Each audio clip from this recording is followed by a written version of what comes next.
படைத்த வெற்றியின் நாள் இது. இன்று அகமகிழ்வோம், ஆர்ப்பரிப்போம், அல்லேலூயா பாடுவோம். இன்று அகமகிழ்வோம், ஆர்ப்பரிப்போம், அல்லேலூயா பாடுவோம். அல்லேலூயா தோல்வியில்லை, அல்லேலூயா வெற்றியுண்டு. அல்லேலூயா தோல்வியில்லை, அல்லேலூயா வெற்றியுண்டு. ஆண்டவர் படைத்த வெற்றியின் நாள் இது. இன்று அகமகிழ்வோம், ஆர்ப்பரிப்போம், அல்லேலூயா பாடுவோம். இன்று அகமகிழ்வோம், ஆர்ப்பரிப்போம், அல்லேலூயா பாடுவோம். எனக்கு உதவிடும் எனது ஆண்டவர் என் பக்கம் இருக்கிறார். எனக்கு உதவிடும் எனது ஆண்டவர் என் பக்கம் இருக்கிறார். உலக மனிதர்கள் எனக்கு எதிராக என்ன செய்ய முடியும்? இந்த உலக மனிதர்கள் எனக்கு எதிராக என்ன செய்ய முடியும்? தோல்வியில்லை எனக்கு, வெற்றி பவனி செல்வேன். தோல்வியில்லை நமக்கு, வெற்றி பவனி செல்வோம். ஆண்டவர் படைத்த வெற்றியின் நாள் இது. இன்று அகமகிழ்வோம், ஆர்ப்பரிப்போம், அல்லேலூயா பாடுவோம். இன்று அகமகிழ்வோம், ஆர்ப்பரிப்போம், அல்லேலூயா பாடுவோம். எனது ஆற்றலும் எனது பாடலும் எனது மீட்புமானார். எனது ஆற்றலும் எனது பாடலும் எனது மீட்புமானார். நீதிமான்களின் கூடாரத்தில் வெற்றி குரல் ஒலிக்கட்டும். நீதிமான்களின் சபைகளிலே வெற்றி குரல் ஒலிக்கட்டும். தோல்வியில்லை எனக்கு, வெற்றி பவனி செல்வேன். தோல்வியில்லை நமக்கு, வெற்றி பவனி செல்வோம். ஆண்டவர் படைத்த வெற்றியின் நாள் இது. இன்று அகமகிழ்வோம், ஆர்ப்பரிப்போம், அல்லேலூயா பாடுவோம். இன்று அகமகிழ்வோம், ஆர்ப்பரிப்போம், அல்லேலூயா பாடுவோம். தள்ளப்பட்ட கல் கட்டிடம் தாங்கிடும் மூலைக்கல்லாயிற்று. தள்ளப்பட்ட கல் கட்டிடம் தாங்கிடும் மூலைக்கல்லாயிற்று. கர்த்தர் செயல் இது, அதிசயம் இது, கைதட்டி பாடுங்களே. கர்த்தர் செயல் இது, அதிசயம் இது, கைதட்டி பாடுங்களே. தோல்வியில்லை எனக்கு, வெற்றி பவனி செல்வேன். தோல்வியில்லை நமக்கு, வெற்றி பவனி செல்வோம். ஆண்டவர் படைத்த வெற்றியின் நாள் இது. இன்று அகமகிழ்வோம், ஆர்ப்பரிப்போம், அல்லேலூயா பாடுவோம்.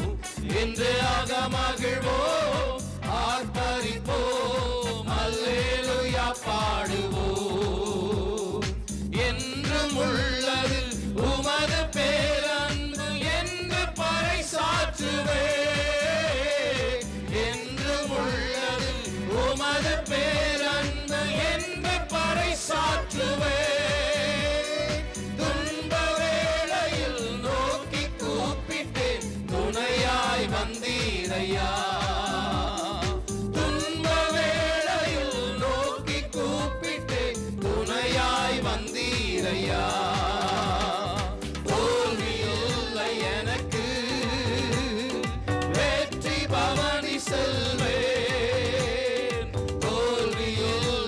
நமக்கு வெற்றி பவனி செல்வோ. ஆண்டவர் படைத்த வெற்றியின் நாளிது இன்று அகமகிழ்வோ ஆர்ப்பரிப்போ அல்லேலூயா பாடுவோ. இன்று அகமகிழ்வோ ஆர்ப்பரிப்போ அல்லேலூயா பாடுவோ. அல்லேலூயா தோல்வி இல்லை, அல்லேலூயா வெற்றி உண்டு. அல்லேலூயா தோல்வி இல்லை, அல்லேலூயா வெற்றி உண்டு. அல்லேலூயா தோல்வி இல்லை, அல்லேலூயா வெற்றி உண்டு.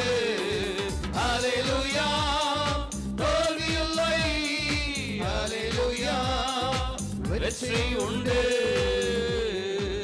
கரங்களை நல்லா தட்டி ஹalleluya. பிதாவாகிய தேவனாலும் கர்த்தராகிய இயேசு கிறிஸ்துவினாலும் கிருபையும் சமாதானமும் உண்டாவதாக. ஆமென்.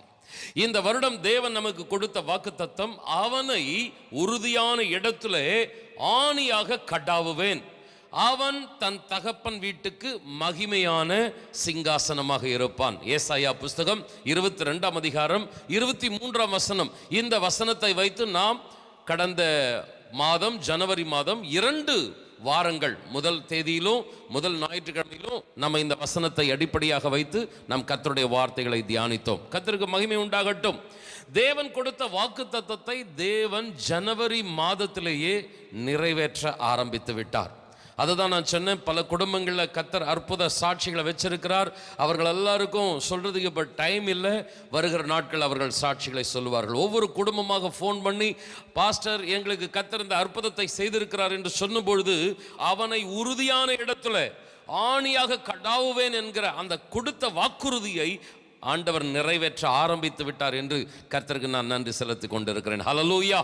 அந்த புது வருட ஆராதனையில் பாஸ்டர்மா மூலமாக கர்த்தர் கொடுத்த வார்த்தை, நான் உனக்கு சொன்னதை செய்யும் அளவும் உன்னை கைவிடவே மாட்டேன் என்ற வார்த்தையின்படி கர்த்தர் கொடுத்த இந்த வாக்குறுதியை நிச்சயமாய் நம் ஒவ்வொருவருடைய குடும்பத்திலும் வாழ்க்கையிலும் ஆண்டவர் நிறைவேற்ற வல்லவராக இருக்கிறார். இந்த வாக்குத்தத்தத்தின் தொடர்ச்சியை இம்மாதத்திலே நாம் பார்க்க போகிறோம். ஏசாயா புஸ்தகம் 54ஆம் அதிகாரம் 2ஆம் வசனம். உன் கூடாரத்தின் இடத்தை விசாலமாக்கு, உன் வாசஸ்தலங்களின் திரைகள் விரிவாகட்டும், தடை செய்யாதே, உன் கயிறுகளை நீளமாக்கி உன் முளைகளை உறுதிப்படுத்து. கர்த்தருடைய பரிசுத்த நாமத்திற்கு மகிமை உண்டாவதாக. இந்த வாக்குத்தத்தத்தில் 5 காரியங்கள் சொல்லப்பட்டு இருக்கிறது. 1, உன் கூடாரத்தின் இடத்தை விசாலமாக்கு. 2, உன் வாசஸ்தலங்களின் திரைகள் விரிவாகட்டும். 3, தடை செய்யாதே. 4, உன் கயிறுகளை நீளமாக்கு. 5, உன் முளைகளை உறுதிப்படுத்து. கவனிக்க கேட்கிறேன். கர்த்தருடைய நாம மகிமைப்படட்டும்.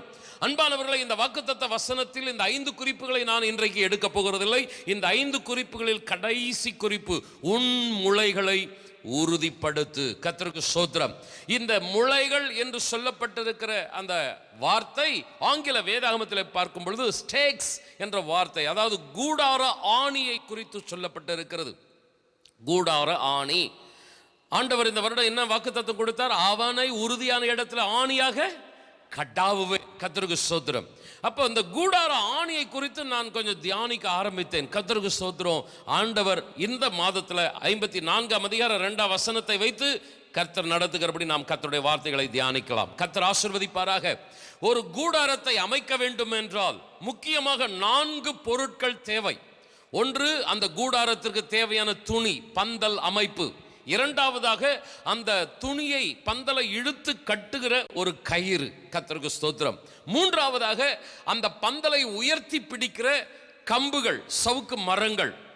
எல்லாவற்றுக்கும் காட்டிலும் முக்கியமாக 4வதாக அந்த கயிற்றை இழுத்து ஒரு ஆணியிலே நல்ல டைட்டா மாட்டி வைக்கிறதான ஒரு கூடார ஆணி. இந்த 4 பொருட்கள் இருந்தால்தான் ஒரு வடிவான அழகான கூடாரத்தை அமைக்க முடியும். இந்த 4 பொருட்களில் ஒன்று இல்லைன்னா கூட அந்த கூடாரம் வடிவா இருக்காது. அது ஏதாவது ஒரு அஷ்ட கோணலாக இருக்கும். கர்த்தருக்கு ஸ்தோத்திரம். இந்த 4 பொருட்களிலேயே நான் கடைசியாக சொல்ல இந்த கூடார ஆணியை குறித்து தான் இன்றைக்கு நான் கர்த்தருடைய வார்த்தையை நான் வைக்கிறேன். ஒரு கூடாரத்தை அமைக்கிறவர்களை நீங்கள் பார்ப்பீர்களானால், பந்தல் அமைக்கிறவர்களை பார்ப்பீர்களானால், எடுத்தவுடனே அவர்கள் அந்த பந்தல் துணியை கைகளிலே எடுக்க மாட்டார்கள், அல்லது எடுத்த உடனே அவர் கயிறுகளை கைகளிலே எடுக்க மாட்டார்கள். அவர்கள் முதலாவதாக தங்கள் கையில எடுப்பது எதுவென்றால் இந்த கூடார ஆணி. கர்த்தருக்கு ஸ்தோத்திரம். அந்த பந்தலின் அளவு எந்த அளவோ அந்த அளவுக்கு அவர்கள் என்ன செய்வார்கள், அந்த கூடார ஆணியை நிலத்திலே அடிப்பதற்கான இடத்தை தெரிந்தெடுப்பார்கள். கர்த்தருக்கு ஸ்தோத்திரம். முதலாவதாக சாதாரணமான ஒரு ஆணியை அடித்துவிட்டு ரஃபா அந்த கயிறை போட்டு கட்டிட்டு சவுக்கு மரத்தெல்லாம் போட்டு நல்லா நாட்டி வச்சுட்டு மறுபடியும் அந்த கூடார ஆணியிடம் போய் கயிறுகளை இழுத்து கட்டி இன்னும் கொஞ்சம் நிலத்தில் ஆழமாய் பாய்ச்சுவார்கள். கவனிங்கள், ஆண்டவருக்கு ஸ்தோத்திரம். கூடாரத்தை அமைக்கிறவர்கள் முதலாவதாக கையில் எடுப்பது கூடார ஆணி, இறுதியாக அதை ஃபினிஷ் செய்யும் பொழுதும் அந்த கூடார ஆணி இடத்திலே தான் போய் தங்களுடைய அந்த பணியை நிறைவேற்றுவார்கள். அப்படி என்றால் ஒரு கூடாரத்தை அமைப்பதற்கு முக்கியமாய் தேவைப்படுகிற ஒரு பொருள் இந்த கூடார ஆணி. நான் வருட வாக்கு தத்தத்திலே அவனை உறுதியான இடத்திலே ஆணியாக கடாவுவேன், அவன் தன் தகப்பன் வீட்டுக்கு மகிமையான சிங்காசனமாக இருப்பான். இத்தனை வார்த்தைகள் உள்ள அந்த வாக்கு தத்தத்தில் ஒரு கீவேர்டு, முக்கியமான வார்த்தை எது என்று சொன்னேன்னா ஆணியை குறித்து சொன்னேன். அந்த ஆணி யாரை குறிக்கிறது? தேவனது பிள்ளைகளாகிய நம்மை குறிக்கிறது என்று வருட வாக்கு தத்தத்தை தியானிக்கிற நேரத்தில் நான் சொன்னது உங்களுக்கு நினைவிருக்கும் என்று நான் நம்புகிறேன். கர்த்தருக்கு ஸ்தோத்திரம். ஆகவே கூடாரத்தை அமைப்பதற்கு தேவையான அந்த கூடார ஆணி எந்த அளவுக்கு முக்கியமானது என்பதை கவனித்து பார்க்க வேண்டும். அதாவது கூடார ஆணி என்று சொல்லப்படுகிற நம்மை நாம் கவனித்து பார்க்க வேண்டும். மற்ற 3 பொருட்களை காட்டிலும் முதலாவதாக அந்த கூடார ஆணியை கையில் எடுப்பது போல நாமும் முதலாவதாக அந்த கூடார ஆணி என்கிற நம்மை குறித்த ஒரு சிந்தனை உடையவர்களாக இருக்க வேண்டும். கொஞ்சம் என்னுடைய செய்தியிலே நீங்கள் அப்படியே தொடர்ந்து வரும்படி அன்போடு கூட கேட்டுக்கொள்கிறேன். கர்த்தருக்கு ஸ்தோத்திரம். கூடாரம் என்பது ஒரு குடும்ப வாழ்க்கைக்கு ஒப்பிட்டால் அந்த பந்தல் என்கிற கூடாரத்தை நம்ம முதல்ல என்ன பண்றோம், குடும்ப வாழ்க்கைக்குரிய காரியங்களை தேடுறோம். பொருளாதாரம் என்பது ஒரு நீளமான கயிறை காட்டுகிறது. நம்முடைய பொருளாதாரம் இன்னும் அதிகமாகணும், வருமானம் இன்னும் அதிகமாகணும், கயிறை நீளமாக்கு. நம்ம வேலையை இன்னும் ஹார்ட் ஒர்க் பண்றோம், 8 மணி நேர வேலையை இன்னும் ஓவர் டைம் போட்டு 12 மணி நேரமா செய். கொஞ்சம் பொருளாதாரம் உயர்ந்தாதான் நம்முடைய கயிறு நீளமானதான் கூடாரத்தை அமைக்க முடியும். வேலையை அதிகமாக்குறோம், ஒர்க்கிங் ஹவர்ஸ் அதிகமாக்குறோம். ரெண்டாவது, நல்ல வாழ்க்கையில உயரத்துல வரணும்பா, நல்ல மேன்மையா மரியாதைக்குரிய ஒரு அந்தஸ்தான வாழ்க்கை வாழணும். உயரமான சவுக்கு மரங்களை தேடி போயிட்டு இருக்கிறோம். அன்பானவர்களே, குடும்பம் என்கிற கூடாரத்துக்கு துணியை தேடுறோம், நல்ல பொருளாதார சூழ்நிலைக்கு கயிறை தேடிட்டு இருக்கிறோம், மேன்மையா கனமா வாழணுன்றதுக்கு சவுக்கு மரங்களை தேடிட்டு இருக்கிறோம். ஆனால் ஒன்னுத்துல கவனம் செலுத்த மறந்துட்டோம். கூடார ஆணியை குறித்து சிந்திக்க மறந்துட்டோம். குடும்பத்தை யோசிக்கிறோம், வேலையை யோசிக்கிறோம்.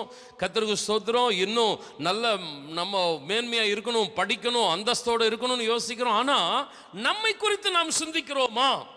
எப்படி ஒரு பந்தலை அமைக்கிறவர்கள், கூடாரத்தை அமைக்கிறவர்கள் கூடார ஆணியின் மீது கவனம் செலுத்துகிறார்களோ அதுபோலவே கர்த்தரும் குடும்பத்தை குறித்து, வேலையை குறித்து, மரியாதையான அந்தஸ்தான வாழ்க்கை குறித்து ஆண்டவர் இரண்டாவதாகத்தான் கவனம் செலுத்துகிறார். முதலாவதாக ஆண்டவர் கவனம் செலுத்துவது நம்மை குறித்து. எத்தனை பேர் ஆமென் சொல்லுகிறீர்கள்? நம்ம எல்லாருக்கும் தெரிந்த வசனம் தான். மத்தேயு 6:33 வாசிக்கணும்னு அவசியம் இல்லை. முதலாவதாக தேவனுடைய ராஜ்யத்தையும் அவருடைய நீதியையும் தேடுங்கள், பின்பு இவைகளெல்லாம் கூட உங்களுக்கு கொடுக்கப்படும். எவைகளெல்லாம்? குடும்பம் என்கிற கூடாரம், பொருளாதாரம் என்கிற நீளமான கயிறு, அந்தஸ்தான வாழ்க்கை என்கிற அந்த சவுக்கு மரம், இதெல்லாம் ஆண்டவர் அப்புறமா கொடுப்பாருங்க. முதல்ல நீ கவனம் செலுத்த வேண்டியது கூடார ஆணி மேல. உனக்கும் தேவனுக்கும் உள்ள அந்த உறவின் மீது நீ கவனம் செலுத்த வேண்டும். இன்றைக்கு தேவனது ஜனங்களாகிய நாம் செய்கிற மாபெரும் தவறு, குடும்பத்துக்கு முக்கியத்துவம் கொடுக்கிறோம், வேலைக்கு முக்கியத்துவம் கொடுக்கிறோம், நம்ம மரியாதை அந்தஸ்தா இருக்கணுன்றதுக்காக பல காரியங்களை செய்யறோம். ஆனா நமக்கும் தேவனுக்கும் உள்ள உறவுல நம்ம கவனம் செலுத்த தவறி விடுகிறோம். அன்பானவர்களே, எத்தனை பேர் நீங்கள் உன்னிப்பாய் கவனிக்கிறீர்கள்? கர்த்தருக்கு ஸ்தோத்திரம். ஆண்டவர் ஆசீர்வதிக்க விரும்புகிறார். எத்தனை பேர் ஆமென் சொல்றீங்க? ஹல்லேலூயா. இவைகள் எல்லாம் உங்களுக்கு கூட கொடுக்கப்படும். என்னென்ன நீங்க கேட்குறீங்களோ எல்லாத்தையும் ஆண்டவர் தர வல்லவராக இருக்கிறார்.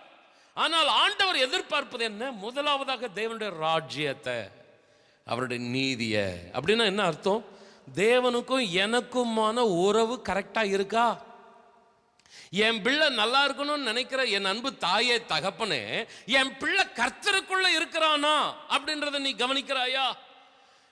என்னுடைய வாழ்க்கையில நல்ல அற்புதம் கிடைக்கணும், சுகம் கிடைக்கணும், என்னுடைய பொருளாதாரம் உயரணும், நான் நல்ல மதிப்பு மரியாதையா வாழணும்னு நினைக்கிற என் அன்பு குடும்பமே, என் அன்பு திருச்சபையே, நான் கர்த்தருடைய ஆலயத்தில், அவருடைய வீட்டில், நான் அவருக்கும் எனக்குமான அந்த ஐக்கியத்தில் நான் எப்படிப்பட்ட ஒரு பாத்திரமாய் இருக்கிறேன் என்பதை நம்மளை சிந்திக்க முடிகிறதா? ஆண்டவர் இந்த வாக்குத்தத்தத்தில் சொல்றார், உன் முளைகளை உறுதிப்படுத்து. எந்த முளைகள் உறுதியா இருக்கிறதோ, எந்த ஆணி உறுதியா இருக்கிறதோ, அந்த கூடாரம் அழகா இருக்கும். ஆமென் சொல்லுங்களேன்.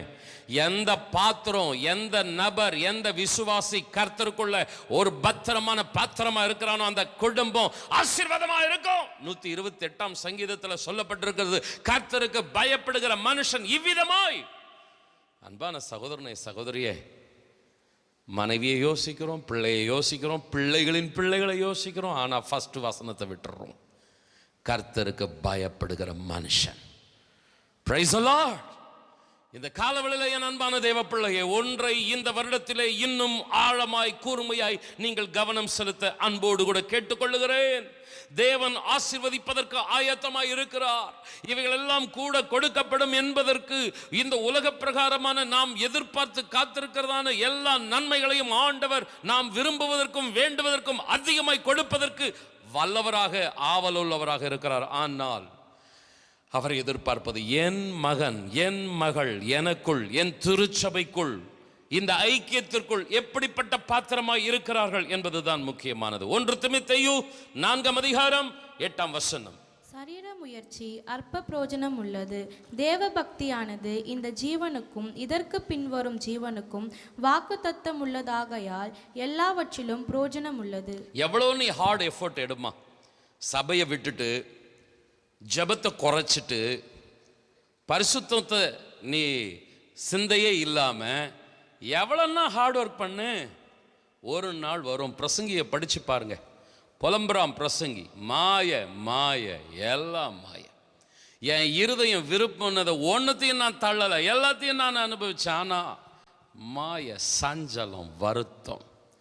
காரியத்தின் கடைத்தொகையை கேட்போமாக, கர்த்தருக்கு பயந்து கற்பனைகளை கைக்கொள். எல்லா மனுஷன் மேல் விழுந்த கடமை இதுவே. அன்பானவர்களே, கர்த்தருக்கு மகிமை உண்டாகட்டும். இன்னைக்கு நம்ம சரீர முயற்சியை அதிகமாக நம்ம என்ன பண்ணுறோம்? எஃபர்ட் எடுக்கிறோம். அதை தான் நான் சொல்கிறேன், பந்தலை அமைக்கிறதுக்கு துணி மேலே கவனம் செலுத்துகிறோம். வருமானம் இன்க்ரீஸ் ஆகிறதுக்கு கயிறை நம்ம நல்லா என்ன பண்ணுறோம்? ஸ்ட்ரென்தன் பண்ணிகிட்டே இருக்கிறோம். நல்ல உயரமான சவுக்கு மரத்தை தேடி எடுத்து, மற்ற வீட்டை விட என் வீடு, மற்ற குடும்பத்தை விட என் குடும்பம் அப்படின்னு நல்ல பெருமை பாராட்டுறதுக்கு முயற்சி எடுக்கிறோம். ஆனால் ஒன்றத்தை கவனிக்கல பிரதர் சிஸ்டர், ஆணி ஒழுங்காக இருந்தால் கூடாரம் சூப்பராக இருக்கும். ஆமேன்னு சொல்லுங்களேன். இன்னொரு உதாரணத்தை நான் சுட்டி காட்டுறேன், அற்புதமான உதாரணம். ரூத் புஸ்தகம் 1ஆம் அதிகாரம் 16ஆம் வசனத்திலிருந்து 18ஆம் வசனம் வரைக்கும். அதற்கு ரூத், நான் உம்மை பின்பற்றாமல் உம்மை விட்டு திரும்பி போவதை குறித்து என்னோட பேச வேண்டாம். நீர் போகும் இடத்திற்கு நானும் வருவேன், நீர் தங்கும் இடத்திலே நானும் தங்குவேன். உம்முடைய ஜனம் என்னுடைய ஜனம், உம்முடைய தேவன் என்னுடைய தேவன். நீர் மரணமடையும் இடத்தில் நானும் மரணமடைந்து அங்கே அடக்கம் பண்ணப்படுவேன். மரணமே அல்லாமல் வேறொன்றும் உம்மை விட்டு என்னை பிரித்தால் கர்த்தர் அதற்கு சரியாகவும் அதற்கு அதிகமாகவும் எனக்கு செய்ய கடவர் என்றாள்.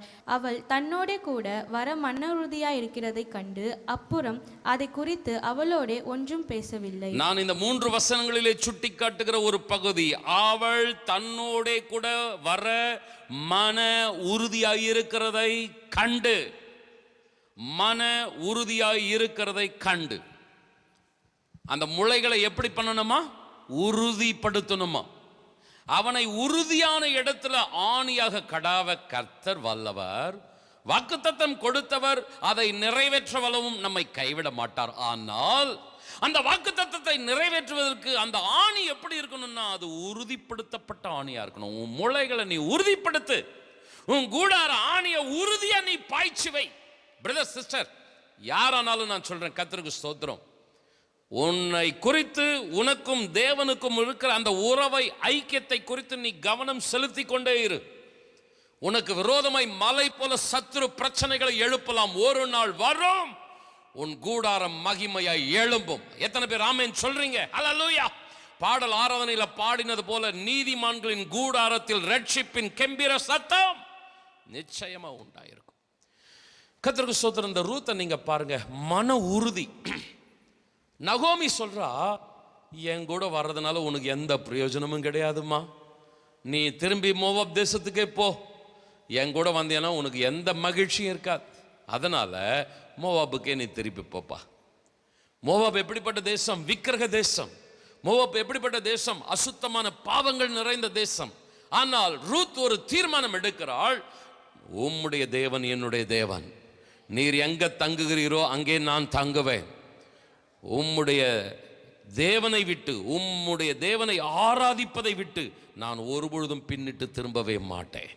அவ எடுக்கிற அந்த தீர்மானத்தை பாருங்களேன், உறுதியான ஆணிங்க ரூத். கர்த்தருக்கு ஸ்தோத்திரம். இத்தனைக்கும் நகோமி யாரு? மூத்த விசுவாசி.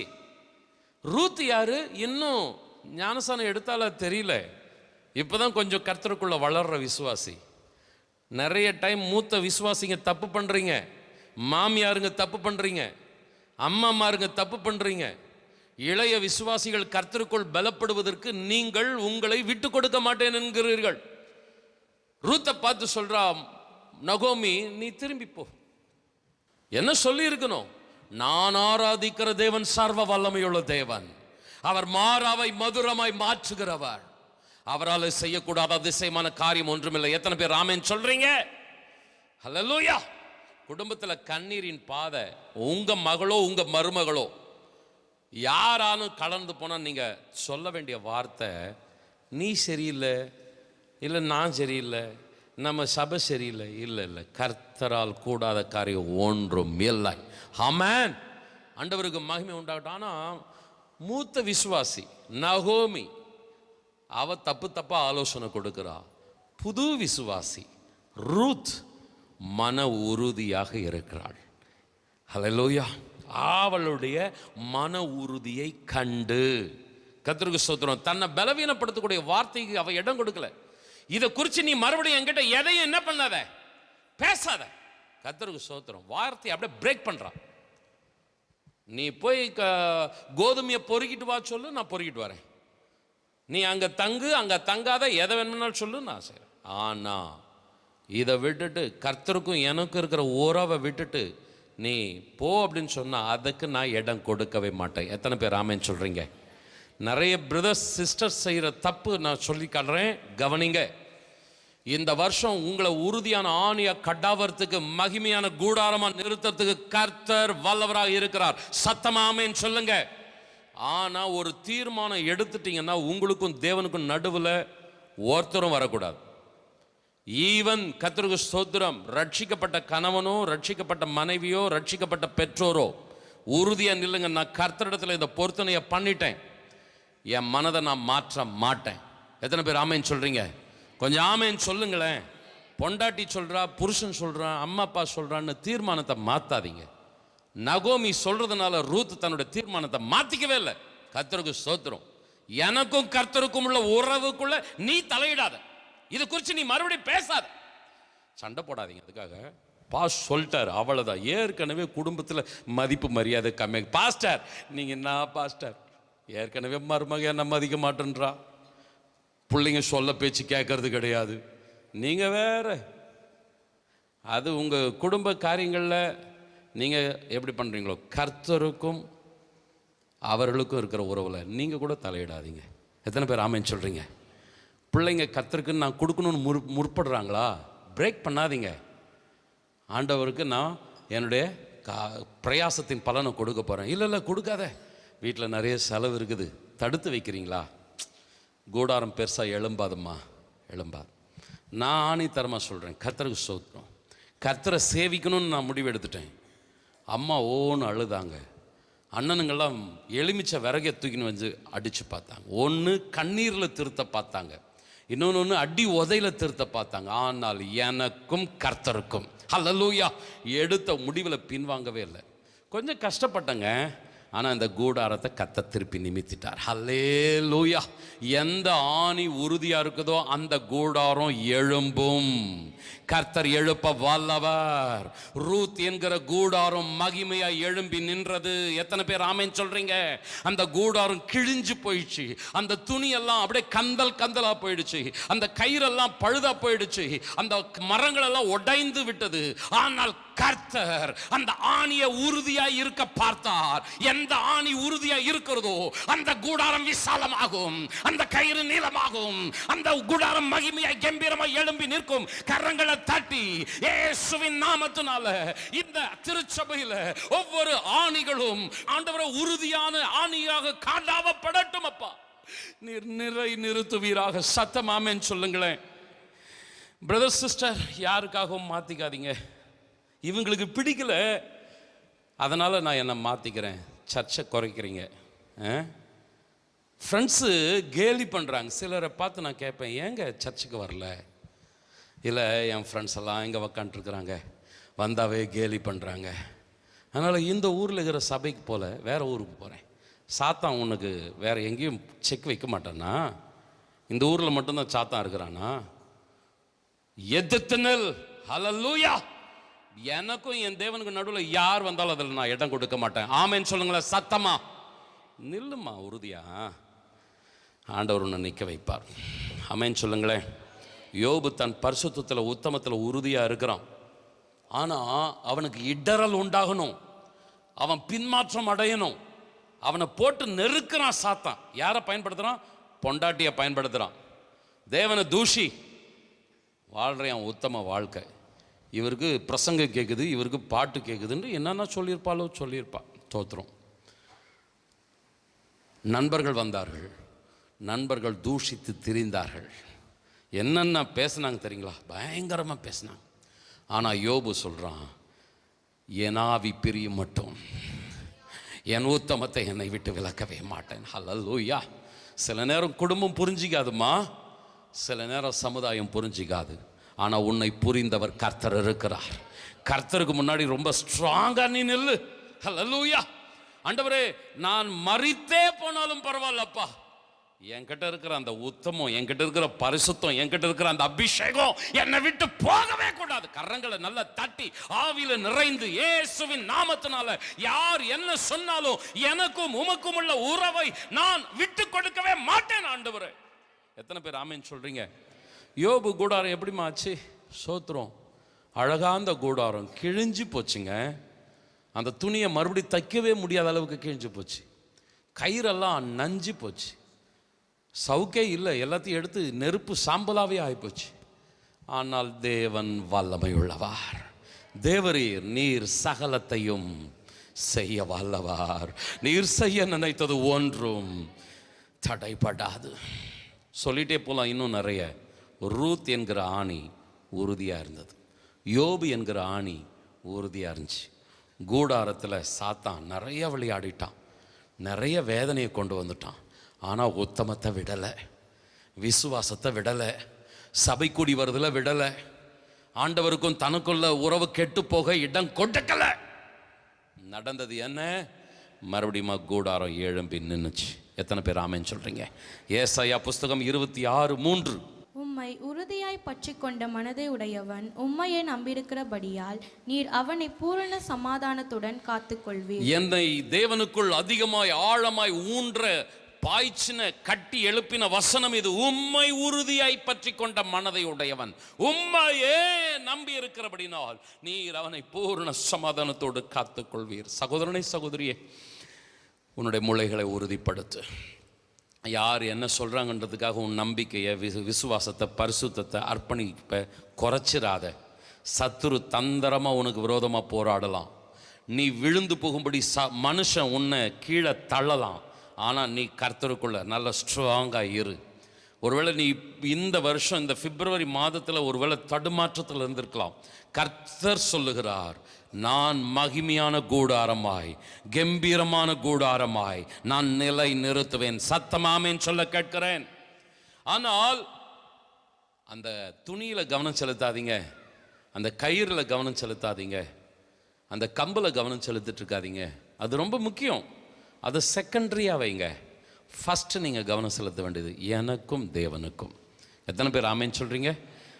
ஒரு பாத்திரம் சுத்தமாக இருந்தால் தாங்க அதை பயன்படுத்துவோம். நம்ம கிச்சனுக்குள்ளேயே போவோமே, கிச்சனில் ஒரு நிறைய பாத்திரம் இருக்குது. திடீர்னு பால்காரன் வந்துட்டான், பாலை வாங்கணும், என்ன பண்ணுறோம்? எந்த பாத்திரம் சுத்தமாக இருக்குதோ அந்த பாத்திரத்தை பயன்படுத்துகிறோம். அல்லது எல்லா பாத்திரமும் அழுக்காக இருந்தால் அந்த பாத்திரத்தை கழுவி சுத்திகரித்து அதுக்கடுத்து அந்த பாத்திரத்தை எடுத்து என்ன பண்ணுறோம்? பயன்படுத்துகிறோம். ஐயோ எல்லா பாத்திரம் இப்படி இருக்குது, சரி பரவாயில்ல இருக்கிறத வச்சு ஏதோ அட்ஜஸ்ட் பண்ணலாம் அப்படின்னு பாலை வாங்கினா பால் கெட்டு போயிடும். எந்த பாத்திரம் சுத்தமாக இருக்குதோ அந்த பாத்திரத்தை தான் பயன்படுத்துவோம். எத்தனை பேர் ஆமேன்னு சொல்கிறீங்க? ஆண்டவரும் இந்த சபையில் உலாவிட்டு இருக்கிறார். எந்த ஆணி ஸ்ட்ராங்காக இருக்குது? ஐயோ இந்த குடும்பத்தில் எல்லாமே சரியில்லைப்பா, இந்த சபையில் ஒன்றும் எல்லாமே உளுத்து போனதாக இருக்குதுப்பா, பரவாயில்ல அட்ஜஸ்ட் பண்ணிக்கலாம். கிடையவே கிடையாது. அந்த அட்ஜஸ்ட்மெண்ட்டெல்லாம் மனுஷங்கிட்ட இருக்கும். பாஸ்டரும் கூட அட்ஜஸ்ட் பண்ணிக்குவாங்க. ஏன் பாவம் விசுவாசிகளை விட்டுறக்கூடாதே அப்படின்னு கொஞ்சம் அப்படியே விட்டு கொடுத்து ஃப்ளெக்சிபிளாக போகலாம். கர்த்தர் அவர் நினைக்கிறது உன்கிட்ட நடக்கிற வரைக்கும் ஆண்டவர் காத்திருப்பார். ஹல்லேலூயா. உன் பாத்திரம் ரெடி ஆகிற வரைக்கும் ஆண்டவர் பொறுமையை காத்திருப்பார். 2 தீமோத்தேயு 2:21. ஆகையால் ஒருவன் இவைகளை விட்டு தன்னை சுத்திகரித்து கொண்டால் அவன் பரிசுத்தமாக்கப்பட்டதும் எஜமானுக்கு உபயோகமானதும் எந்த நற்கிரியைக்கும் ஆயத்தமாக்கப்பட்டதுமான கனத்துக்குரிய பாத்திரமாயிருப்பான். எஜமானன் பயன்படுத்தணும், எஜமானன் ஆசீர்வதிக்கணும். சத்துரு எத்தனை போராடினால் என்ன, மனுஷன் எவ்வளவு கீழே தள்ளினா என்ன, கர்த்தர் எடுத்து கட்டி கூடாரத்தை அழகா நிறுத்தணும். ஆனா ஆண்டவர் என்ன எதிர்பார்க்கிறார் தெரியுமா? ஒருவன் தன்னை சுத்திகரித்து கொள்ளணும், பரிசுத்தப்படுத்தி கொள்ளணும், எஜமானனுக்கு பிரியமா உபயோகமா ஆயத்தமா அந்த பாத்திரம் நிற்கணும். அப்படி இருந்துச்சுன்னா அந்த பாத்திரங்களை கர்த்தர் ஆசீர்வதிக்கிறார். ரூத்தை கர்த்தர் ஆசீர்வதிச்சார், யோபுவை கர்த்தர் ஆசீர்வதிச்சார், சொல்லிட்டே போகலாம். இந்த சபையில் கர்த்தர் உலாவிட்டு இருக்கிறார். இந்த ஊரில் ஆயிரக்கணக்கான மக்கள் இருக்கிறாங்க, தேசத்தில் கோடிக்கணக்கான மக்கள் இருக்காங்க. கிருபையா கர்த்தர் நம்மளை தெரிந்தெடுத்திருக்கிறார். எத்தனை பேர் ஆமைன்னு சொல்கிறீங்க? ஆண்டவருக்கு நன்றி செலுத்துவோம். நம்மளை விட படிப்பாளி, நம்மளை விட திறமசாலி, நம்மளை விட அழகா, நம்மளை விட பேச்சாற்றல் நிறைஞ்சவங்க, நம்மளை விட திறமை தாளந்து நிறைஞ்சிருக்கிறவங்க எவ்வளோ பேர் இருக்கிறாங்க. ஏன் நம்மளை தேர்ந்தெடுத்திருக்கிறார்? இந்த பாத்திரம் என் எஜமானனுக்கு உபயோகமா, பரிசுத்தமா, ஆயத்தமா, அர்ப்பணிப்போடு இருக்குன்ட்டு கர்த்தர் கிருபையா தெரிந்தெடுத்திருக்கிறார். 2 கரங்களை உயர்த்தி, தகப்பனே எங்களை தாழ்த்துகிறோமப்பா. நாங்கள் ஆண்டவரே உலக காரியங்களுக்கே எங்களுடைய நேரத்தை கொடுத்துட்டு சபைக்கு உம்முடைய சமூகத்தில் இருக்கிற அன்பு ஐக்கியத்திற்கு எங்களுடைய நேரத்தை கொடுக்காம விட்டோம்னா பெருசாக நாங்கள் சாதிக்க முடியாது. சரீர முயற்சி அற்ப பிரயோஜனமானது. தேவ பக்தி நமக்கு மாத்திரம் இல்லை, வேதம் சொல்லுகிறது நமக்கு பின்வரும் சந்ததிக்கு. கரங்களை தட்டி ஹல்லேலூயா. பெற்றோர் பிள்ளைகளுக்குள்ள இருக்கிற அர்ப்பணிப்பு அப்படியே பிள்ளைகளுக்குள்ள, அப்படியே பேர பிள்ளைகளுக்குள்ள, பின்வரும் சந்ததிக்கும் பிரயோஜனமா மாறட்டும். தலைமுறை தலைமுறையா ஆண்டவரே சபையில் இருக்கிற குடும்பங்கள் பக்தியுள்ள சந்ததியை எழும்பட்டும். அம்மா அப்பாவோட அபிஷேகம் போயிடக்கூடாது. எத்தனை பேர் ஆமென் சொல்றீங்க? ஆண்டவரே இந்த குடும்பத்தில், இந்த திருச்சபையில் தகப்பனே இருக்கிற ஒவ்வொரு பெற்றோருக்குள்ள இருக்கிற அபிஷேகத்தை காட்டிலும் பிள்ளைகள் கிட்ட இன்னும் அதிகமா இருக்கட்டும். 8 அடினா 16 அடின்னு சொல்றாங்களே அப்பா, அப்படி அம்மா அப்பாவை காட்டிலும் பிள்ளைகள் இன்னும் கர்த்தருக்காக வைராக்கியமா அபிஷேகத்துல ஆவியில அனலா காணப்படட்டும். சத்தமா ஆமென் சொல்லுங்களேன். கர்த்தர் நம்முடைய சபையை ஆசீர்வதிக்கிறார், நமக்கும் நமக்கு பின்வரும் சந்ததிக்கும். ஒரு பாரத்தை எப்பவுமே ஜபத்தை நிறுத்திடாதீங்க. என்னை காட்டிலும் என் பிள்ளைகள் பரிசுத்தமாக இருக்கணும். அப்படி ஜெபம் பண்ணும்போது உங்களையே நீங்கள் சோதிச்சு பாருங்க. நான் பரிசுத்தமாக இருக்கிறேன்னா, நான் உறுதியான ஆணியாக இருக்கிறேன்னா, என்னை காட்டிலும் என் சந்ததி, என்னை காட்டிலும் எனக்கு பின் வருகிற சந்ததியின் சந்ததி கர்த்தர் அப்படி ஆசீர்வதிப்பாராக. ஒருவேளை குறைவு இருக்குன்னா ஆண்டவர் சொல்றாரு, சுத்திகரித்துக்கொள், பரிசுத்தப்படுத்திக்கொள், ஆயத்தப்படுத்திக்கொள், நான் ஆசீர்வதிக்க ஆயத்தமாக இருக்கிறேன். சத்தமாமேன்னு சொல்லுங்களேன். 2வதாக, ஒரு கூடாரத்தில் இத்தனை முக்கியமானது இந்த ஆணி. ஆனால் அந்த ஆணி என்ன பண்ணுது? தன்னுடைய தலை நான் தான் முக்கியம்ட்டு எங்கேயும் வந்து நின்றுட்டு இருக்கிறது கிடையாது. நீங்கள் கவனிச்சு பார்த்தீங்கன்னா மனுஷனுடைய கண்ணுக்கு துணி தெரியும், மனுஷனுடைய கண்ணுக்கு கயிறு தெரியும், மனுஷனுடைய கண்ணுக்கு அந்த சவுக்கு மரம் தெரியும், ஆனால் ஆணி தெரியாது. அந்த ஆணி நிலத்துக்குள்ள தன்னை மறைத்து கொண்டிருக்கிறது. தன்னை மறைத்து கொண்டிருக்கிற அந்த ஆணி தான் அந்த கூடாரத்துக்கே ஆசீர்வாதமாக இருக்குது. அன்பானவர்களே, தேவன் உங்களை கனத்திற்குரிய பாத்திரமா வைக்கணுமா? நீங்க தான் உங்க வீட்டுக்கு பில்லரா இருக்கணுமா? நீங்க தான் கர்த்தரால் பயன்படுத்தப்படுகிற ஒரு ஆசீர்வாதமான சபையிலையும் சமுதாயத்திலையும் பிரயோஜனமான பாத்திரமா இருக்கணுமா? கர்த்தர் உங்ககிட்ட இன்னொரு காரியத்தை எதிர்பார்க்கிறார். நீ மறைந்துரு, நீ கர்த்தருக்குள் மறைந்துரு, உன்னை ஃபோக்கஸ் பண்ணாத. ஒருவேளை துணி வெளியே தெரியுது, கயிறு வெளியே தெரியுது, சவுக்கு வெளியே தெரியுது, நான் தான் எல்லாத்துக்கும் முக்கியமான, ஆனா எனக்கு முக்கியத்துவம் இல்லை, பரவாயில்ல. எனக்கு முக்கியத்துவம் இல்லையானாலும் பரவாயில்ல, நான் என்னை உயர்த்தி கொண்டு இருக்க மாட்டேன். எத்தனை பேர் ஆமென் சொல்றீங்க? உங்களை நீங்க உயர்த்திக்கிட்டீங்கன்னா அது பெரிய ஒரு வெற்றியை உங்களுக்கு கொடுக்காது, மேன்மையை கொண்டு வராது. வேதம் சொல்லுகிறது கர்த்தரே ஒருவனை உயர்த்தணும். ஆமென் சொல்லுங்களேன். 1 பேதுரு 5:6 சொல்லுகிறது, ஆகையால் ஏற்ற காலத்திலே தேவன் உங்களை உயர்த்தும்படிக்கு அவருடைய பலத்த கையுக்குள் அடங்கி இருங்கள். இந்த ஆலோசனையை திருச்சபைக்கு கொடுக்கிறவர் அப்போஸ்தலனாகிய பேதுரு. அருமையானவர்களே, அப்போஸ்தலனாகிய பேதுரு சொல்றாரு, தாழ்மையா இருங்க, கர்த்தர் உங்களை உயர்த்துகிற வரைக்கும் நீங்க அவருடைய கரத்தில் அடங்கி இருங்க, கர்த்தருக்குள்ள மறைந்துருங்க. எப்படி அந்த நிலத்துக்குள்ள ஆணி தன்னை மறைத்துக் கொள்கிறதோ அப்படி மறைஞ்சிருங்க. ஏன் பேதுரு சொல்றார் தெரியுங்களா? பேதுரு தான் முக்கியமான ஆணியா கர்த்தர் தெரிந்தெடுத்தார். 12 சீஷர்களை தெரிந்தெடுத்தாலும் 12 சீஷர்கள்லேயே நீதான்ப்பா ஆணி, உன்னை கொண்டு நான் சபையை கட்டுவேன் அப்படின்னு அவனை தேர்ந்தெடுத்தார். ஆனா ஆண்டவர் அவனுக்குள்ள எதிர்பார்த்த ஒரு குணம் என்னன்னா, அவன் தன்னை மறைத்து கொள்ளணும், தன்னை தாழ்மையா காத்து கொள்ளணும்னு நினைத்தார். ஆனால் பேதுருவுக்குள் ஒரு பெருமையான குணம் இருந்தது. இந்த 11 பேர் இடறி போனாலும் நான் இடறி போக மாட்டேன். எவ்வளோ பெருமை பார்த்தீங்களா? சபையில் இருக்கிற விசுவாசிகள் அப்படி இருந்தாலும் நான் எப்படி, ஒரு பெருமை அவனுக்குள்ள இருந்தது. தன்னை முதன்மைப்படுத்தணும், தன்னை முக்கியத்துவப்படுத்தணும். நான் தான் முக்கியமான ஆளு சபையில், நான் தான் முக்கியமான ஆளு, என்ன இல்லைன்னா இந்த சபையில் ஒன்றுமே இல்லை. ஆண்டவர் அந்த ஆணையை தூக்கி போட்டுலங்க, ஆண்டவர் பொறுத்திருந்தார். அந்த தாழ்மை அவனுக்குள்ள வரணும்னு பொறுத்திருந்தார். சில சூழ்நிலைகள் அவனுக்குள் வந்தது. எப்போ பெருமை இருக்குதோ கர்த்தர் தூரமாக இருப்பார். தாழ்மை உள்ளவனுக்கோ கிருபை பக்கத்தில் வருவார். பெருமை உள்ளவனுக்கு சில பிரச்சனை வந்தது, மறுதளிக்கக்கூடிய சூழ்நிலை வந்தது, பின்வாங்கி போகக்கூடிய சூழ்நிலை வந்தது. நான் மறுபடியும் மீன் பிடிக்க போறேன் அப்படின்னு தன்னுடைய திட்டத்தையே மாற்றிக்கொள்ளக்கூடிய சூழ்நிலை வந்தது. அந்த சூழ்நிலை வர வரைக்கும் பொறுத்திருந்த ஆண்டவர் அதுக்கடுத்து அவனை சந்திச்சார். பேதுருவே, பேதுருவே பார்த்தார், கூப்பிட்டார், உள்ளம் உடைந்தான். ஆண்டவரே, நான் உம்மை நேசிக்கிறேன் ஆண்டவரே. அப்படியே அப்போஸ்தலர் நடவடிக்கைகளில் வாருங்க, நிறைய பேசுறதுக்கு நேரம் இல்லை. அப்போஸ்தலர் நடவடிக்கைகளில் வாங்க. அப்போஸ்தலர் நடவடிக்கைகளில் பார்த்தீங்கன்னா 120 பேர் உக்காண்ட்ருக்குறாங்க. 120 பேருக்குள்ளே ஒருத்தனாக உக்காண்ட்ருக்குறான். தனக்கு ஒரு முக்கியமான சேரை போட்டுட்டு நான் தான் இங்கே ஹெட் ஆஃப் த சர்ச் அப்படின்னு உக்காண்ட்ல, அந்த 120 பேருக்குள் ஒருவனாக இருந்தான். பரிசுத்த ஆவியின் அபிஷேகம் இறங்கும் போது 120 பேர் மேலும் இறங்குச்சு. எத்தனை பேர் ஆமேன்னு சொல்கிறீங்க? ஆண்டவருக்கு நம்ம எல்லாருமே சமந்தாங்க. ஆமேன்னு சொல்லுங்களேன்.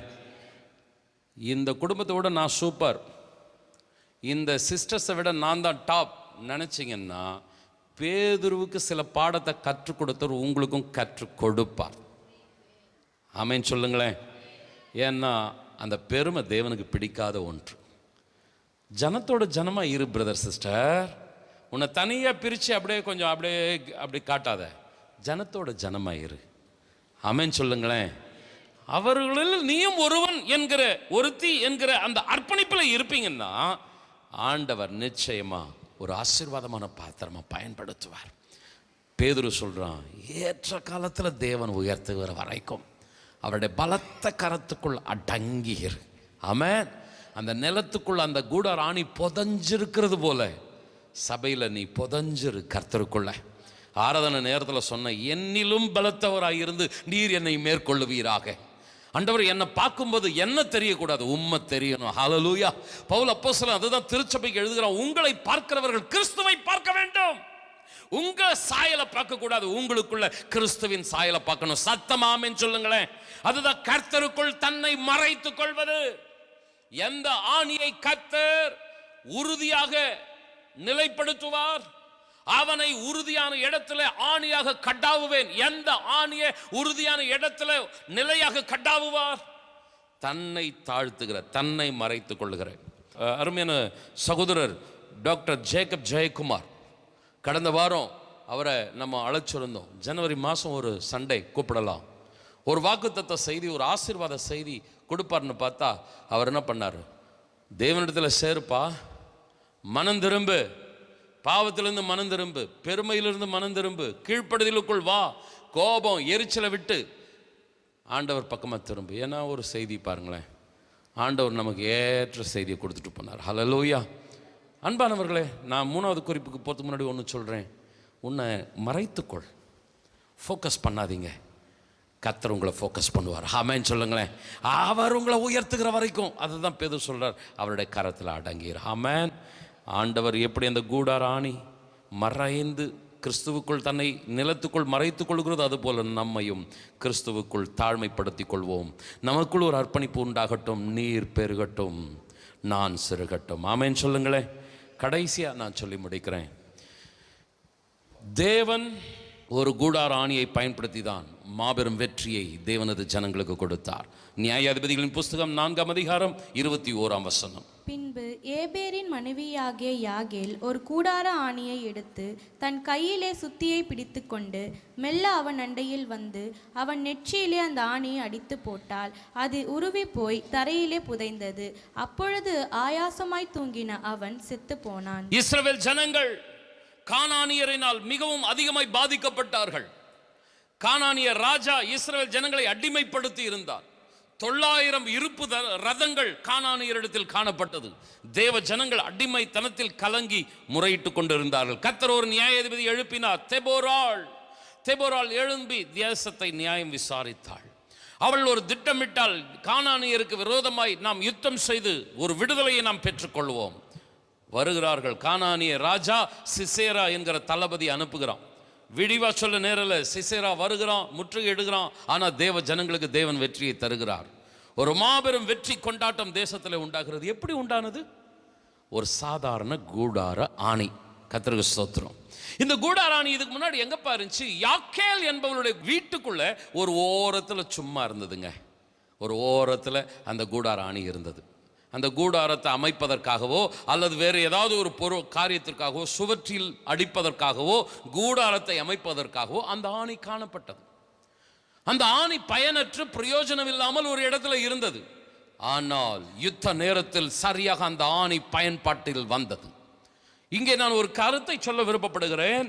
அவன் நெற்றியில் அந்த ஆணியை அடிக்க அது உருவி அப்படியே தரையிலே புதைந்தது. அப்படி என்றால் அந்த ஆணி எவ்வளவு கூர்மையாக, எவ்வளவு அது ஆயத்தமானதாக இருந்திருக்கும் என்பதை சற்று சிந்தித்து பார்க்க வேண்டுகிறேன்.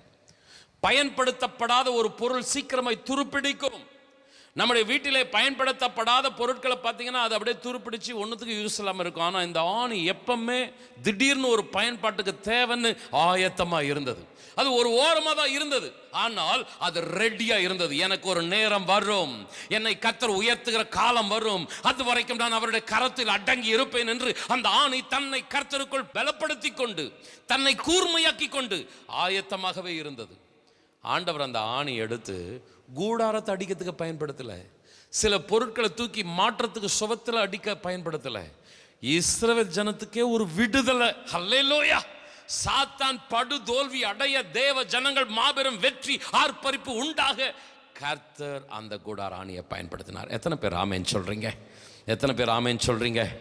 பிரதர் அண்ட் சிஸ்டர், அவர் எஜமானன் எதுக்கு பயன்படுத்துவாரோ அவர் பயன்படுத்துவார். ஒரு கூடாரத்தை அடிக்க, நிலத்துக்குள்ளே புதைக்கும் அவர் முடியும். ஒரு சுவற்றில் மாற்றி பொக்கிஷங்களை தூக்கி மாட்டி வைக்கிறதுக்கு அவர் பயன்படுத்த முடியும்.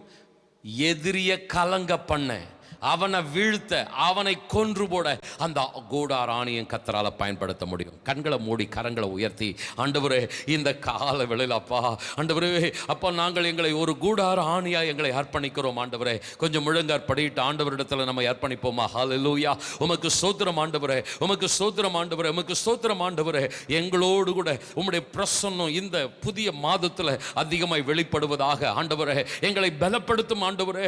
ஆண்டவரே அந்த கூடாரத்தை அமைப்ப உயர்ப்பதற்கு இந்த ஆணி முக்கியமானதாக இருந்தாலும் தன்னை கிறிஸ்துவுக்குள் மறைத்து கொண்டது போல, அல்லேலூயா, தன்னை உயர்த்தாமல் தன்னை தாழ்த்தி அர்ப்பணிப்போடு காத்து கொண்டது போல, உன் முளைகளை உறுதிப்படுத்துன்னு சொல்லப்பட்டது போல அந்த உறுதிப்படுத்தப்பட்ட ஒரு ஆண்டவரை கூடார ஆணியா, அல்லேலூயா, கரங்களை உயர்த்தி ஆண்டவரே தேவனுக்கு முக்கியத்துவம் கொடுக்கிற அந்த கூடார ஆணியா, அல்லேலூயா, உலகம் என்கிற குடும்பம் என்கிற ஒரு திரைக்கு அல்ல, ஓ வேலை வருமானம் என்கிற கயிற்றுக்கு அல்ல, மரியாதை அந்தஸ்து என்கிற ஒரு உயர்ந்த மரத்துக்கு அல்ல, அந்த கூடார ஆணி, அல்லேலூயா, ஓ நான் உறுதியா இருந்தாதான், நான் நிலையா இருந்தாதான் கர்த்தர் பயன்படுத்த முடியும், கர்த்தர் ஆசீர்வதிக்க முடியும். ஹல்லேலூயா, ஓ ஹல்லேலூயா, ஹல்லேலூயா. இந்த சபையில கர்த்தர் உலாவுவீராக. குடும்பங்களை ஆசீர்வதிக்க விரும்புகிறீர், ஒவ்வொருவரையும் உயர்த்த மேன்மைப்படுத்த விரும்புகிறீர். இப்பொழுதே கரத்துல எடுப்பீராக, பயன்படுத்துவீராக. ஹல்லேலூயா, ஹல்லேலூயா. உமக்கு ஸ்தோத்திரம் ஆண்டவரே. கரங்களை உயர்த்தி ஹல்லேலூயா. ஆண்டவரே நான் இருந்தாதான் அப்படின்ற எண்ணம் இருக்கக்கூடாதப்பா. கர்த்தர் ஆண்டவரே அப்ப ஒன்றுக்கும் உதவாத என்னை தெரிந்தெடுத்து மகிமையான காரியங்களை செய்து கொண்டிருக்கிறீர். கரங்களை தட்டி ஹல்லேலூயா. எவரையும் மேன்மைப்படுத்த, எவரையும் பலப்படுத்த, எவரையும் உயர்த்த உம்மால முடியும் ஆண்டவரே. ஹல்லேலூயா.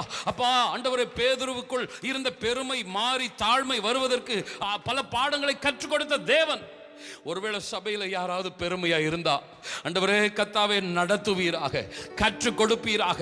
இந்த சபையில ஆண்டவரே ஊழியக்காரன் முதற்கொண்டு விசுவாசி வரைக்கும், மூத்த விசுவாசி முதற்கொண்டு இளைய விசுவாசி வரைக்கும் எல்லாரும் தாழ்மையா இருக்கணும். கரங்களை தட்டி ஹல்லேலூயா. ஒருவருக்கு ஒருவர் ஆசீர்வாதமா இருக்கணும், ஒருவருக்கு ஒருவர் அன்பா ஐக்கியமா இருக்கணும். கிருபைதாரும் ஆண்டவரே. ஆண்டவரே அப்பா, ஒரு பெரிய வெற்றிக்கு இந்த கூடார ஆணியை கொண்டு போனீர் ஆண்டவரே. எஜமானனே, நீர் என்னை எதற்கு பயன்படுத்த விருப்பப்படுகிறீரோ பயன்படுத்தும் ஆண்டவரே. என்னை தருகிறேன் அப்பா. ஹல்லேலூயா. ஆண்டவரே, ஆக மொத்தம் உம்முடைய நாமம் மகிமைப்படட்டும். எனக்கு இதுதான் வேணும், எனக்கு இதுக்கு இந்த காரியத்துக்கு தான் என்னை பயன்படுத்தணும்ட்டு இல்லப்பா, உம்முடைய சித்தம் என்னுடைய வாழ்வில் நடக்கட்டும். கரங்களை தட்டி கர்த்தரை மகிமைப்படுத்துவோமா. ஹல்லேலூயா. ஆமென். உமக்காகவே நான் வாழ்ந்திட வனைந்திடும் உம் சித்தம் போ, உம் சித்தம் செய்திடவே, உம் சத்தம் கேட்டிடவே, உம் சித்தம் செய்திடவே, உம் சத்தம் கேட்டிடவே, உருவாக்குமே என்னை, உருவாக்குமே, உருவாக்குமே என்னை, ரெண்டு கரங்களை உயர்த்தி என்னை தருகிறேன், தருகிறேன் உம் கரத்தில் என்னை படைக்கிறேன், படைக்கிறேன் உம் பாதத்தில் என்னை தருகிறேன், தருகிறேன் உம் கரத்தில் என்னை படைக்கிறேன், படைக்கிறேன் உம் பாதத்தில் உருவாக்குமே, உருவாக்குமே, உருவாக்குமே, உருவாக்குமே. சகோதரர் ரவிக்குமார் நம்மை இறுதி ஜெபத்திலே நடத்துவார்கள். ஆமென். ஸ்தோத்திரிக்கிறோம் ஆண்டவரே. எங்களை உயிருக்கு அதிகமாய் நேசிக்கிற எங்கள் நல்ல தகப்பனே, எங்களோடு நீர் பேசின உம்முடைய ஜீவனுள்ள வார்த்தைகளுக்கு நன்றி செலுத்துகிறோம் ஆண்டவரே. ஒரு ஆணியை வைத்து எங்களுக்கு நீர் கூறிய அறிவுரைகளுக்காக நாங்கள் நன்றி செலுத்துகிறோம் தகப்பனே. அப்பா, சத்துருவானவன் எங்களுக்கு எதிராக ஆண்டவரே எத்தனையோ காரியங்களை, ஆண்டவரே எரிச்சலின் காரியங்களை, பொறாமையின் காரியங்களை எழுப்பி வைத்திருக்கிறான் ஆண்டவரே. ஆண்டவரே, நாங்கள் ஆண்டவரே உமக்குள் அடங்கி இருக்கும் பொழுது ஆண்டவரே அப்பா, அவன் எங்களுக்கு எதிராக ஏற்படுத்தியிருக்கிற எல்லா தடைகளையும் நீர் அடக்குவீர் ஆண்டவரே. ஆண்டவரே, உம்முடைய அன்பு கரங்களில் எங்களை ஒப்பு கொடுக்கிறோம் தகப்பனே. நாங்கள் ஒருபோதும் எங்களை உயர்த்தி கொள்ளாதபடிக்கு நாங்கள் எவ்வளவுக்கு எவ்வளவு நாங்கள் உமக்குள் அடங்கி இருக்கிறோமோ ஆண்டவரே, அந்த அளவுக்கு எங்களை நீர் உயர்த்துகிற தேவனாய் இருக்கிறீர் ஆண்டவரே. சத்துரு எங்களை ஒடுக்க கூடாது என்றால் நாங்கள் எங்களை ஒடுக்கி உமக்குள் அடங்கி இருக்கணும் ஆண்டவரே. உம்முடைய அன்பு கரங்களில் எங்களை ஒப்பு கொடுக்கிறோம் தகப்பனே. செங்கடலை போல சத்துருவானவன் எதிரில் ஆண்டவரே எத்தனையோ தடைகளை எங்களுக்கு எதிராக நிறுத்தி வைத்திருக்கிறான் ஆண்டவரே. நாங்கள் அதை கடக்க வேண்டும் என்றால் ஆண்டவரே, நாங்கள் உமக்குள் ஆண்டவரே நாங்கள் நடக்க வேண்டும் ஆண்டவரே. ஆண்டவரே, உமக்குள் நாங்கள் அடங்கி இருக்கிற வாழ்க்கையை ஆண்டவரே எங்களை ஒவ்வொருவருக்கும் நீர் தர வேண்டுமாய் ஜெபிக்கிறோம் ஆண்டவரே. அப்பா கடந்த ஆண்டவரே மாதம் முழுவதும் எங்களை கண்ணின் மணி போல காத்தீர ஆண்டவரே. மீதமுள்ள ஆண்டவரே எல்லா காலங்களிலும் ஆண்டவரே நீர் எங்களுக்கு துணையாக இருப்பேன் என்று நீங்கள் சொல்லியிருக்கீங்க ஆண்டவரே. எங்களை ஆசீர்வதிக்க நீர் வல்லவராக இருக்கிறீர் ஆண்டவரே. உங்கள் கரத்தில் எங்களை ஒப்பு கொடுக்கிறோம், எங்களை அர்ப்பணிக்கிறோம். நீர் ஆசீர்வதியும் வழி நடத்தும். இயேசுவின் நாமத்தில் ஜெபிக்கிறோம் எங்கள் ஜீவனுள்ள நல்ல பிதாவே, ஆமென். என் ஆத்துமாவே கர்த்தரை ஸ்தோத்திரி, என் முழு உள்ளமே பரிசுத்த நாமத்தை ஸ்தோத்திரி. என் ஆத்துமாவே கர்த்தரை ஸ்தோத்திரி, கர்த்தர் செய்த சகல உபகாரங்களை மறவாதே. ஆமென். நம்முடைய கர்த்தராகிய இயேசு கிறிஸ்துவின் கிருபையும் பிதாவாகிய தேவனது அன்பும் பரிசுத்த ஆவியானவருடைய அற்புதமான வழி நடத்துதலும் இந்த புதிய மாதம் இனி வருகிற காலங்கள் எல்லாவற்றிலும் நம் அனைவரோடும் தங்கியிருந்து நடத்துவதாக. ஆமென்.